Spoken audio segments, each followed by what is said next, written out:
So before I really got into digital marketing, I was a director of photography.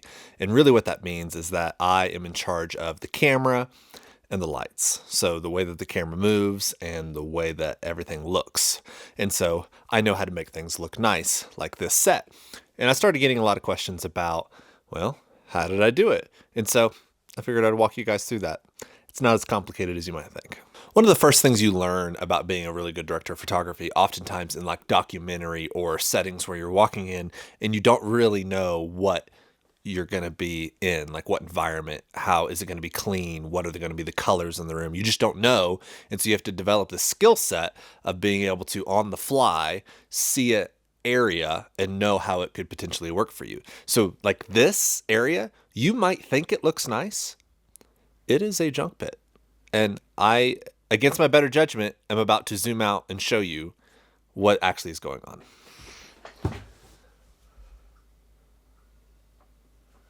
Okay, well, there you go. I told you, it's an absolute disaster here in my basement. But before we get into framing, let's go ahead and start talking about lights first. So I'm going to go ahead and turn off the lights that I've got going on, and so we can start from scratch together.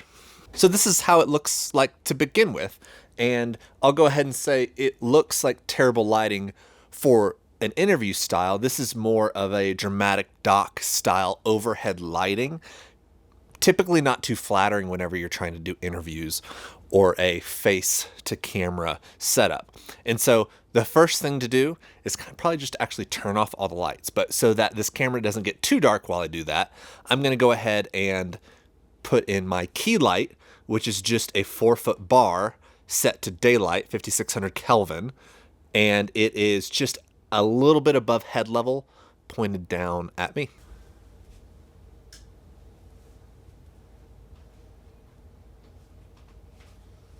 Okay, great. Now we've got this beautiful side light. It's somewhat wrapped around my face, but I still have a little bit of darkness here. But then, of course, everything behind me is a little dark. And so I've got another 4-foot light that is set to tungsten back there, 3200 Kelvin. And so that's going to give me a nice orange glow behind me. But let's go ahead and at least get our frame a little bit better. And so obviously you can see I'm able to hide a lot just by zooming in or zooming out. I know that with my lens and the way that my camera is set up, the more I can zoom in, typically the more flattering someone shows up. So I'm going to try and zoom in a little bit. Obviously, you're kind of far away from me right now, and I'm going to zoom in. I think we're right around a 33 millimeter zoomed out. And so we're going to try and get something closer to a 70 millimeter look. That'll help thin out my face and just be overall a little bit more flattering. And then when we do that, we can get a better picture of what it will look like when I turn on the light behind me. But you'll notice as you zoom in the frame compresses itself, basically it starts to hide all of the junk around me. You don't see that I'm in a basement. You don't see this 2x4 thin sheet. Like literally I could just break this if I just elbow dropped it.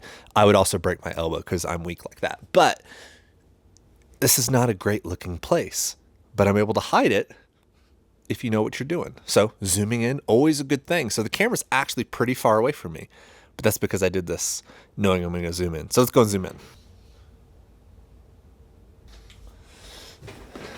Okay, now we are close to what you guys are used to seeing if you've watched the last few things, and it looks flattering. I've got a nice side light.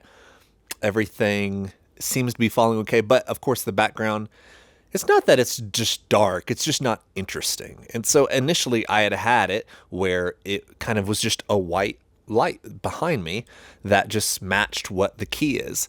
And it worked, but I just wanted something a little bit more interesting. And so that's where I just decided to switch it to 3200 Kelvin. So let's go and do that. Nice. Now we've kind of got a vibe going on here. Now this really is nice. It works. I want my boom and shotgun mic in the shot. I easily could have just put it above me. That would have been totally fine. Not a big deal, but this is just a 2-light setup. And so I don't want you to think that you've got to have the 3-point light set up or you've got to have just this really nice set. You just saw how terrible this all looks around me, and I have to walk through it.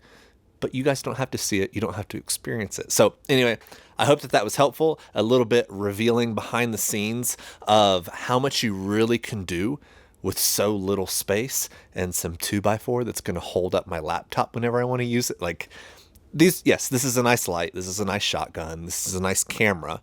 There are nice things about it, but you don't always have to be in a nice place. And you need to learn how to work with what you got. And if you can do that consistently more and more and more, that's where you start to get hired to walk in and do documentary stuff, because you can make kind of any place work with what you're doing. So hope that this was helpful. If you like more of this, please like, comment, subscribe, and I'll see you in the next one.